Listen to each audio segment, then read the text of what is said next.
Before we get into our discussion, it's important for us to state that the Higher Education Reform Experts South Africa is a European Union-funded project. The views and opinions expressed in this podcast are those of our guests and our guests alone.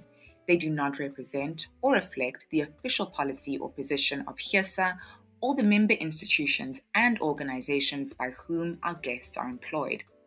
Unless otherwise stated, HERESA does not endorse, approve, recommend, or certify any information, view, product, process, service, or organization presented or mentioned in the HERESA podcast. So could you explain to me what in your view is technology-enhanced learning? Yes, happy to do so. So technology-enhanced learning is about the ways in which technology can be used to facilitate learning or to create a better learner experience. The range of technologies that we look at has varied over the years, but it generally refers to a range of contemporary online and digital technologies. Right. Technology has obviously become such a big part of our daily lives that I think we can forget just how long it has been used to assist with teaching and learning and to improve learning experiences. And yet, at least in this part of the world, there are still some educators who may be a little bit anxious or leery of integrating certain technologies in the classroom. Why do you think that anxiety exists, if you can answer that question at all? Yeah, I think there's a few different levels that this works at. One is a view of technology-enhanced learning as an automating kind of technology, so that it is taking away from the role of the teacher or the lecturer or the instructor figure. So either completely taking over from them in an extreme view, perhaps, or at least kind of changing their status. So, we often hear that with technology-enhanced learning, the instructor becomes more like the guide on the side than the sage on the stage. So becomes more of a facilitator. But I mean, those changes do not relate. If those changes are evident, they don't relate solely to the introduction of technology, but are probably part of larger cultural and pedagogical changes. The other aspect of it, though, is, we already ask our teachers, our instructors, to be dual professionals. We want them to be subject matter experts, and then obviously we also want them to be experts in teaching. We want them to be pedagogical experts. And now we're saying, well, look, as if you're not busy enough already, here's a whole bunch of other things to learn about in terms of learning to use a learning management system or a live e-learning or video conferencing system like the one we're using at the moment. And it's all very well for those of us who are professionals in technology-enhanced learning to be keeping up to date with, the latest killer app. But quite difficult, I suppose, for those who are already very busy in their more mainstream roles. Right.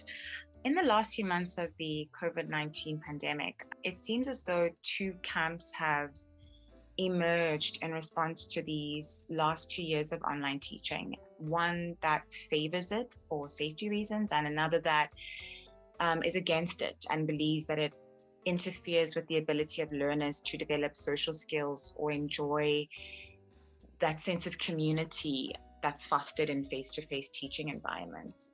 What are your thoughts on some of these debates around online learning? And do you think there is an equilibrium that can be struck between these two supposed camps? Yeah, I think there is an equilibrium that can be reached there. Look, we're coming out of an unprecedented time. I have seen many different advances in the use of technology-enhanced learning over the last 25 years, let's say. But usually those leaps forward were limited to the enthusiastic few, if you like, or to areas that seemed like they were particularly well suited to the use of technology enhanced learning. The big difference with so-called emergency remote teaching was that everybody had to be involved, whether whatever your background was. Every member of staff, every student had to become part of this so-called great onlining, this move to the online environment. So now to your compromise question, we're now emerging from this period, in Ireland at least. I think we're finally turning the corner on this emergency remote teaching phase.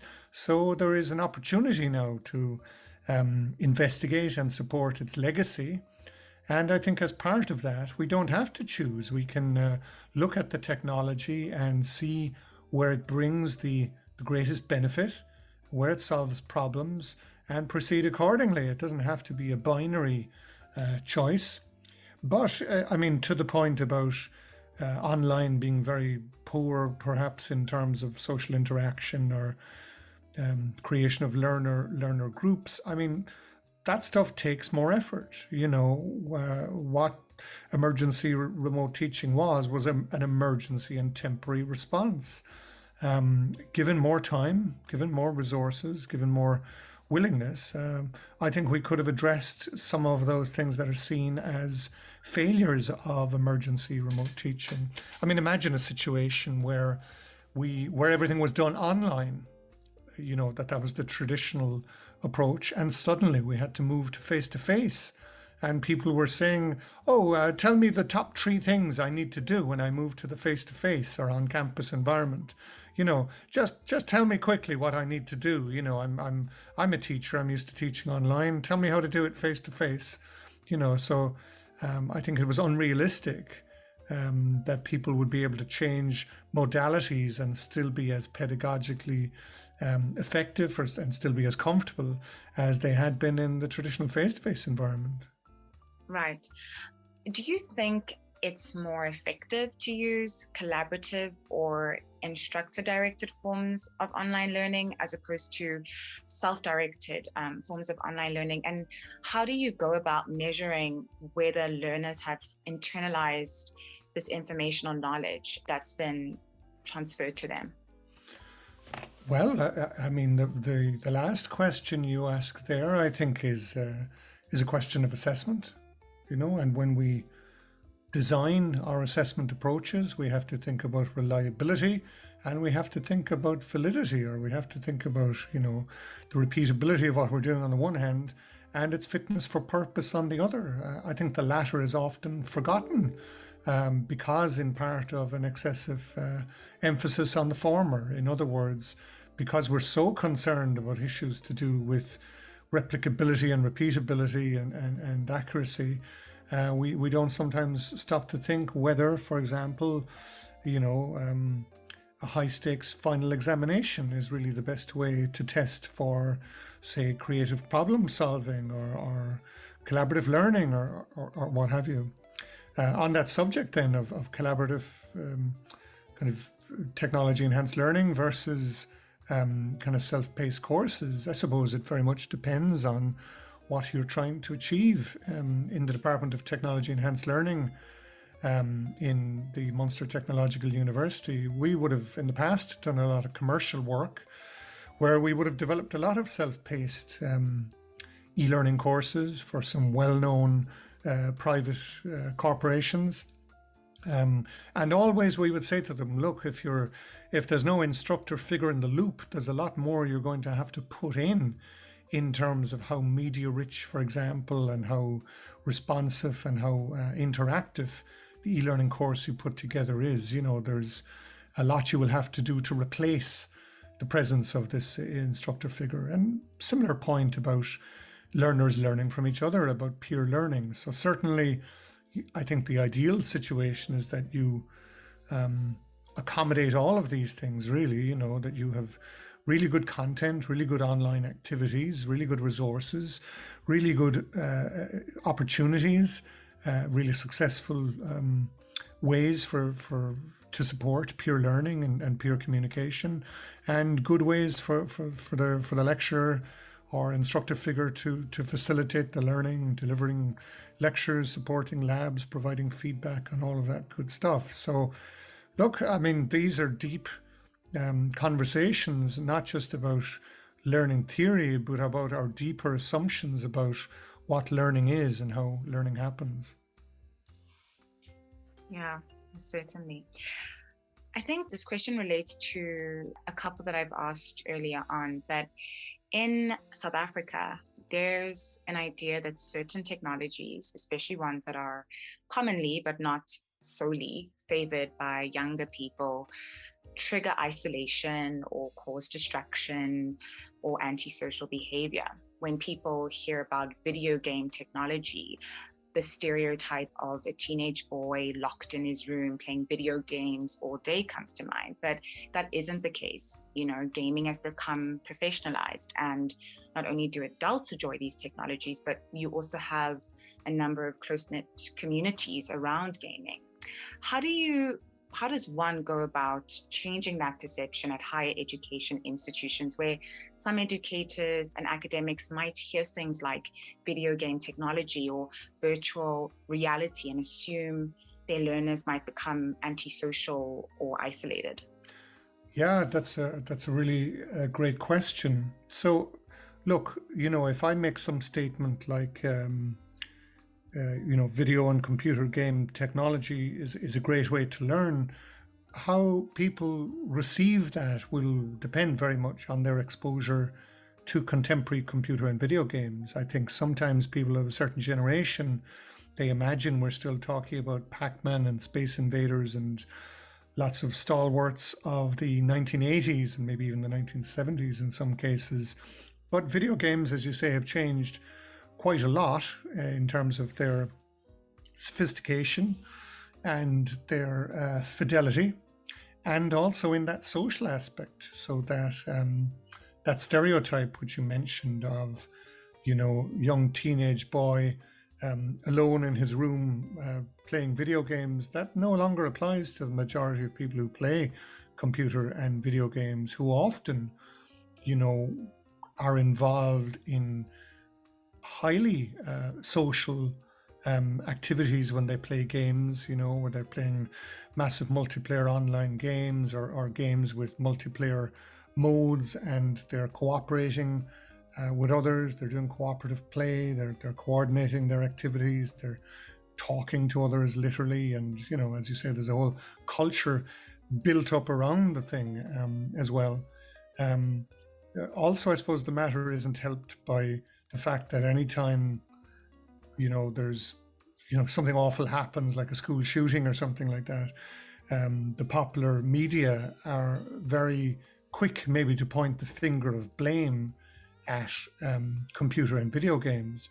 But, you can't have it both ways. You can't claim that people learn aggressive behavior, let's say, from playing computer and video games, and then on the other hand, indicate that there's no learning transfer from those environments. So if there is learning transfer from those environments, the challenge for those of us working in the area of technology enhanced learning is how to leverage the affordances of this technology and use it to teach pro-social skills, or to deliver and support a very different kind of learning and learning experience. But you can take the word games out of it if you like, and just talk about environments that are extremely responsive and media rich, and really represent the cutting edge, and might have, quite often would have simulation elements involved in them, for example, which would have good cognitive or physical fidelity to something in the real world, so that increases the likelihood that something, if you like, is being learned in the virtual world, that can find its way into the real one. Right. I think when educators from developing countries like South Africa hear about these interesting developments in technology that are assisting with teaching and learning, there's an excitement, and then reality sets in, because many parts of our country, many of our higher education institutions, and many of our learners don't have access to the necessary infrastructure and resource to enjoy these technologies. So it's a difficult question to answer, I guess, but how, if at all, can those within this field go about having those conversations around things like access to make sure that these exciting technologies that they're discussing don't just become the province of wealthier nations or wealthier higher education institutions or areas, or only for people from certain socioeconomic backgrounds? Yeah, it's a difficult one. Sometimes we, I suppose, have discussions around things like that under the heading the digital divide, So the digital divide can exist within a country, within a region, or obviously can exist globally as well.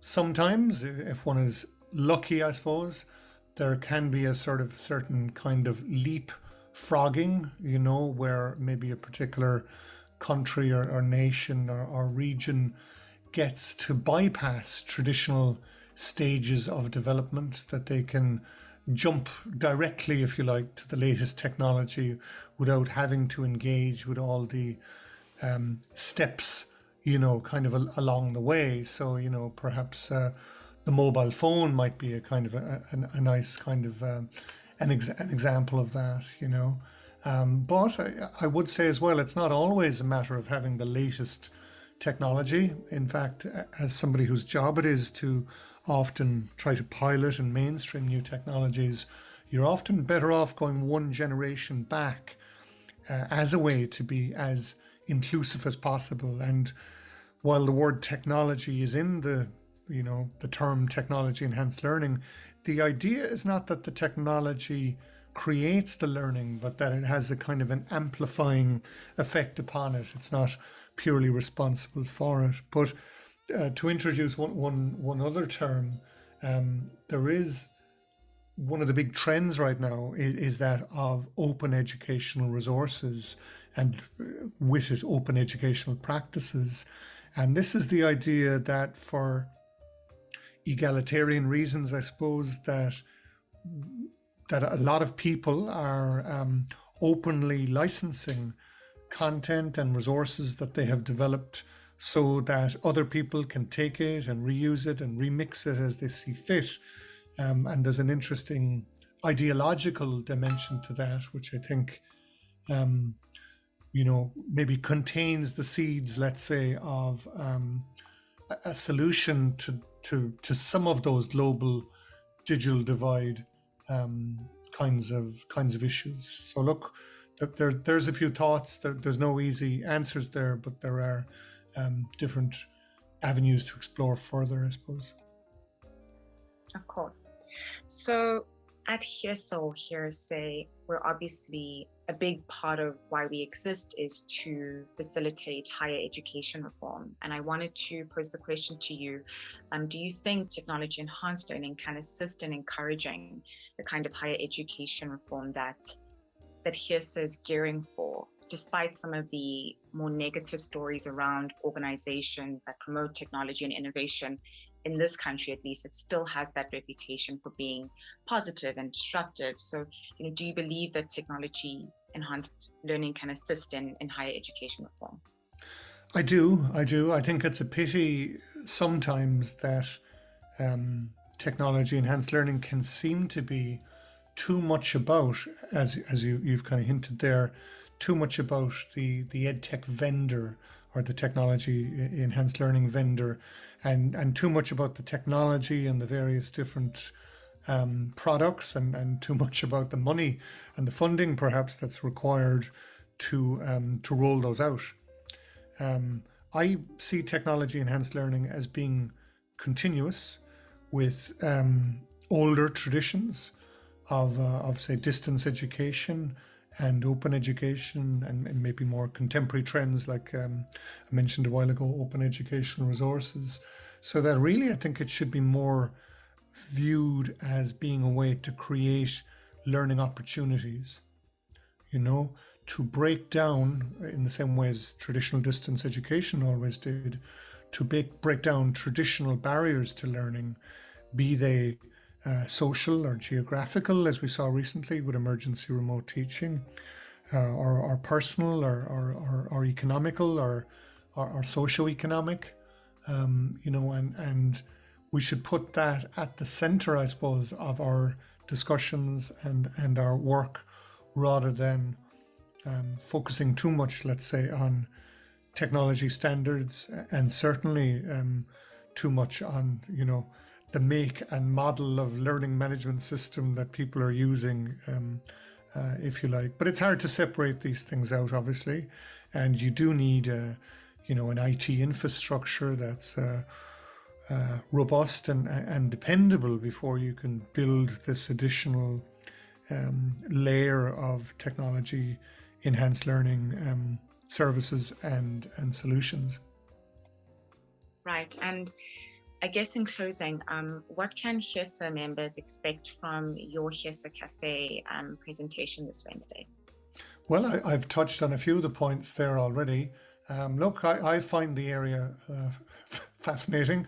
I'm hoping to share my fascination and passion with people in terms of all the interesting things that are coming down the line in this space. And I suppose put across something of this notion I have of the virtuous circle of technology enhanced learning, meaning the way that we have constant exploratory research going on in this space where teaching meets technology, and a constant feeding in of the results of that exploratory research into mainstream activity, or in our own case, into internal services and supports, and the way in which the mainstream activity in its turn, I suppose, feeds into the whole area of exploratory research in the field, bringing a certain realism to it, for example, and giving us a sense of what we need to focus on. I'll be talking about trends that we've mentioned, like game-based learning and learning analytics and micro-credentials and open educational resources. So it'll be a real, and virtual reality. So it'll be a real whistle-stop tour, I suppose, of these different things, with opportunities for people to ask questions and offer their own opinions. That sounds super interesting. Thank you, Garoid, for your time, and apologies for the mix-up earlier, but I really look forward to your presentation this Wednesday. You're very welcome, and thanks for the questions. They were clearly very well researched and kept me on my toes, so thank you very much. Well, I'm glad. Well, I'm glad, but yeah, thank you so much for your time.